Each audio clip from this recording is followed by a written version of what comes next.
आपका नाम है? सौजन्य कंगना। Your name? सौंदर्य। आप कहाँ से हो? मैं बेंगलोर से हूँ। आप बैंगलोर। बैंगलोर से हो। सो मैं आपसे कुछ क्वेश्चन पूछूंगा स्पेशली बॉयज़ के बारे में कि लड़कों ने सवाल किया है कि क्या आप बदसूरत लड़के जो खूबसूरत नहीं दिखते हैं, क्योंकि आप तो काफ़ी खूबसूरत हो माशाल्लाह, आप भी काफ़ी खूबसूरत हो, तो आप क्या बदसूरत लड़कों को डेट करना पसंद करोगे जो लुक वाइज अच्छे नहीं दिखते हैं, गांव के लड़के हो, उनको क्या डेट करोगे? समझ रहे हो? समझ रहे हो आप? समझ रहे हो ना? जी बिल्कुल, of course we live with the character not with the looks. अच्छा, आप बताइए मैम। हाँ बिल्कुल करूँगी, because personality matters not the looks. Okay, personality क्या डेफिनेशन क्या होता है? दोनों में पर्सनालिटी और लुक्स दोनों में क्या अंतर होता है मैम? जी हाँ, मतलब फिर से क्वेश्चन पूछो। पर्सनालिटी और लुक्स, उन्होंने बोला ना पर्सनालिटी और लुक्स, दोनों में क्या अंतर होता है? लुक्स होता है जो फ्लावर्स जैसा होता है looks, because at the end of the day वो ड्राई हो जाता है। अच्छा, लुक्स भी ऐसा ही होता है। हाँ। आप कितने भी सुंदर दिखो, बूढ़े होने के बाद आप हाँ, स्किन रिंकल हो जाता है, but personality is like a diamond, हमेशा शाइन होता है। अच्छा, पर्सनालिटी क्या होता है? मतलब डेफिनेशन अगर पर्सनालिटी का दिया जाए तो क्या होता है? इट डिपेंड्स, सब्जेक्टिव है, मतलब एक एक लोगों को एक एक डेफिनेशन होता है पर्सनालिटी के लिए। अच्छा, मेरे लिए specially who is gentle, like who understands you, who supports your dreams, okay, because girls को सप्रेस किया जाता है इस सोसाइटी में। सो जो सपोर्ट करता है आपके ड्रीम्स को, जो जेंटल है, अंडरस्टैंडिंग है, that's a good personality. Okay, that is the good personality. Most of the लड़कियां ये बोलती है कि मुझे टॉल और हैंडसम लड़का चाहिए। क्या पहला क्राइटेरिया यही होता है क्या, टॉल और हैंडसम? और जो एवरेज लुक वाले वो लड़के को अप्रोच करना बंद कर दे क्या? जी मैं तो बौनी हूँ, तो मेरे को हाइट वाला ही चाहिए ऑफकोर्स, अच्छा अच्छा, क्योंकि हाइट होता है तो मज़ा आता है, मस्ती कर सकते हैं उसके साथ। क्या मज़ा आता है? हाइट आता है तो क्या मज़ा आता है? ऐसे उसके साथ झूला झूल सकते हैं, ऐसे वगैरह एक्सेट्रा।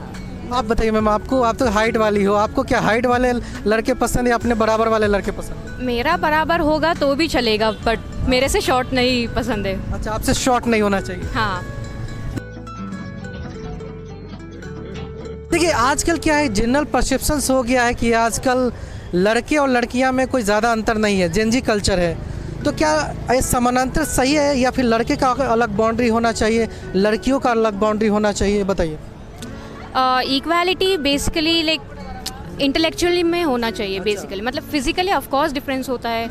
लड़कियां लड़कों के जैसे बॉडी बिल्ड नहीं कर सकते और लड़के लड़कियां जैसे नहीं हो सकते, बट इंटेलेक्चुअली इक्वालिटी होना चाहिए। अच्छा, अगर लड़के काम कर सकते हैं तो लड़कियां भी काम करना चाहिए। हाँ। अगर वो पढ़ाई लिखाई करते, शादी के बाद भी वो अपना ड्रीम्स चेज करते हैं, तो गर्ल्स को भी करना चाहिए। अच्छा, इक्वल अपॉर्चुनिटीज़ होना चाहिए। ऐसे में बड़ा सख्त लौंडा हूं, लेकिन यार यहाँ में पिघल गया। आजकल तो सपोर्टिव लड़के ज़्यादातर सपोर्टिव ही होते हैं, लेकिन जब वो किसी लड़की को प्रपोज करते हैं तो वो ज़्यादातर रिजेक्शन ही होता है। ऐसा क्यों होता है? ज़्यादातर रिजेक्ट प्रपोजल क्यों होता है? आप बताइए जरा जी ज़्यादातर प्रपोजल रिजेक्ट क्यों होता है? उनके माइंडसेट पे हिसाब से हाँ, पक्का उन्हें अच्छा नहीं लगा तो कर ऑफकोर्स देते वो रिजेक्ट कर देते हैं। आप बताइए मैम, ज़्यादातर प्रपोजल वाई द मतलब ज़्यादातर प्रपोजल क्यों रिजेक्ट होता है? मुझे उतना आइडिया नहीं है उसके बारे में। अच्छा अच्छा, आई एम ए सिंगल। बंदी है ना। सिंगल है। अगर मान लो आपसे कोई मिलने के लिए पहली बार आ रहा है, ठीक है, आपने बोला कि मुझे पर्सनालिटी चाहिए, लुक्स नहीं चाहिए, पहली बार आ रहा है लेकिन एवरेज लुक का बंदा है, दिल का काफ़ी ज़्यादा साफ है, तो क्या आप उसको एक ही बार में पकड़ लेते हो या फिर कुछ समय के बाद उनको जो है ट्राई करते हो कि ये मेरे लिए सही है या गलत है?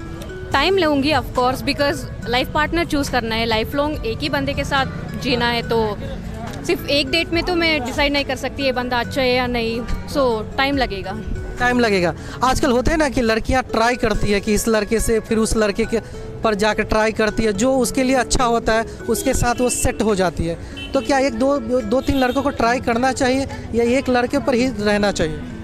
अगर 2-3 लड़के करेंगे तो एक साथ नहीं करना चाहिए। हाँ। एक को डेट करोगी तो प्रॉपरली उसी को डेट करो। हाँ। अगर मैच नहीं हुआ, वाइब अच्छा नहीं गया, तो इट्स ओके, म्यूचुअली रेस्पेक्टफुली दूर रहो। अच्छा, फिर बाद में दूसरों को डेट करो। ओके, इसका मतलब ये नहीं तुम एडवांटेज ले रहे हो दूसरों को। Okay. रेस्पेक्टफुली डेट करो, ओके, दूसरों को समझो। अगर वाइब मैच नहीं हुआ तो रेस्पेक्टफुली दूर हो जाओ।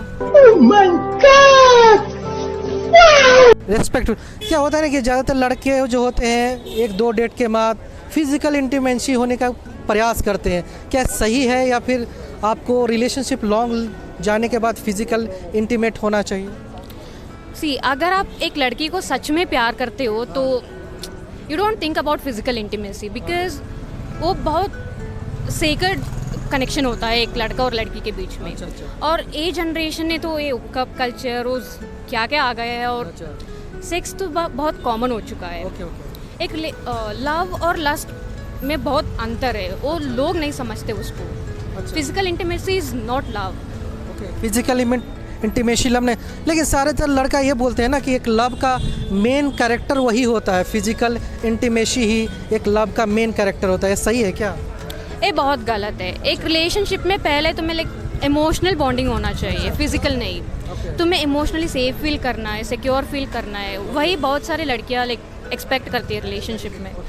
सो इमोशनल कनेक्शन नहीं मिलता और डायरेक्टली फिजिकल कनेक्शन आ जाए तो इसलिए most of the relationships like work नहीं करता है।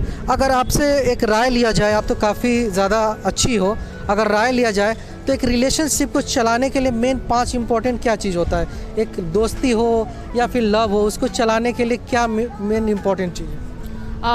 फर्स्टली आपको कम्युनिकेशन इज़ वेरी इंपॉर्टेंट। एक जितना भी मिसअंडरस्टैंडिंग हो पेशेंटली एक कम्युनिकेशन से वो क्लियर हो सकता है। दूसरा रिस्पेक्ट। रिस्पेक्ट नहीं है तो वहाँ पर लव नहीं रहेगा। दूसरों को एक दूसरे को रिस्पेक्ट करना चाहिए और अंडरस्टैंडिंग होना चाहिए बेसिकली। लाइक एक तो लाइक काम में बिजी रहेगा और दूसरा लाइक डेट पे जाना चाहेगा, अगर वो अंडरस्टैंड करना चाहिए ओके वर्क है हम दूसरे दिन जा सकते हैं, ऐसा अंडरस्टैंडिंग होना चाहिए।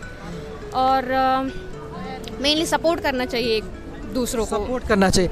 जैसे मेरे कई सारे दोस्त हैं जो कि लुक्स वाइज उतना अच्छा नहीं दिखते हैं, लेकिन वो डरते हैं किसी लड़की को प्रपोज करने से या फिर उनको जो है अपोज करने से भी डरते हैं, तो उनको क्या राय देना चाहिए? क्या उनको लड़की को प्रपोज करना चाहिए या फिर रुकना चाहिए?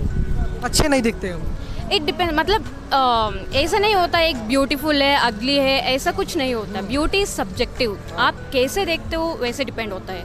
एक लड़की के लिए आप तो बहुत हैंडसम लड़के हो सकते हो, वही दूसरे लड़की के लिए आप तो सिर्फ एक आम इंसान हो सकते हो। Beauty is subjective, so it depends on the person, वो कैसे देखते हैं इंसान को। सब्जेक्टिव है ब्यूटी, राइट? या मज़ा आया। ओके, आप बताइए मैम, आप तो इधर आ जाओ, आपकी जो है खूबसूरती का क्या राज है, आप बताइए। राज तो नहीं है, ऐसे ही स्किन केयर करती हूँ। स्किन केयर करते हैं, ओके। अगर बताया जाए कि 5 पर्सनालिटी डेवलपमेंट लड़कों में होना चाहिए तो क्या करना चाहिए पर्सनालिटी डेवलपमेंट? पर्सनालिटी डेवलपमेंट के लिए पहले आप एक लड़की को सेफ फील कीजिए, बिकॉज मैं मेरा मेल फ्रेंड्स को भी वही बोलती हूँ, अगर एक लड़की को डेट के लिए लेके जाते हो तो पहले उसको सेफ फील कराओ, because most of the girls expect that in a guys. फिर पर्सनालिटी में मतलब आप उसके साथ जेंटली बिहेव करो, बिकॉज थोड़ा ऐसे लोग हैं मैंने देखा है तो थोड़ा अग्रेसिव होता है लड़कियों के साथ। अच्छा। तो थोड़ा जेंटल वे में रहिए उनके साथ एंड लिसनिंग कैपेबिलिटी। बहुत सारे लोग हैं ना जिनको बकबक करना बहुत पसंद है, लड़कियों के लिए स्पेशली। उसको बहुत आराम से सुनिए समझिए एंड उसको ना फील कराओ कि हाँ लाइक वो बंदा मुझे भाव दे रहा है, ऐसा फील होना चाहिए उसको। लाइक नेग्लेक्ट फील नहीं होना चाहिए, तो उसको ऐसा फील कराओ कि वो तुम उसको बहुत स्पेशल फील कराओ। Okay, thank you so much.